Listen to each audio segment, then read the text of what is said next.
Ko'z xiralashi bu juda keng tushuncha bo'lib, agar to'g'ri ketma-ketlikda aytadigan bo'lsak, ko'zni shoh pardasidagi turli xil o'zgarishlar, belmolar deymiz, yo bo'lmasa o'sha fizik, kimik ta'sirlar natijasida shoh pardani xiralashi. Keyin undan tashqari ko'z oldi suyuqligi bo'ladi, передний камерный suyuqlik deydi. Buni turli xil ko'zda shamollash kasalliklari, uvitlar, o'shalardan xiralashi mumkin. Keyin ko'zda gavharini xiralashi, katarakta deyiladi. Bu ham ko'zni xiralashiga olib keladi.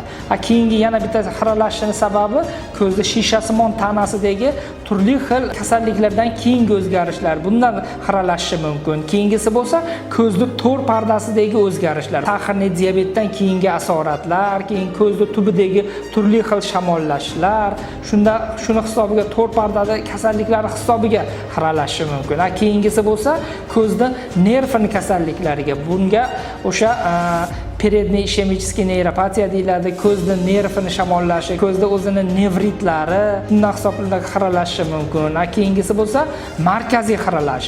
Bunda ko'zda o'sha bosh miyaga bog'liq holatda xiralashi bo'ladi. Bunda nevropatolog, neyroxirurg bilan birga ko'riladi. Bu xiralashning sababini shundan xiralash qilishi mumkin.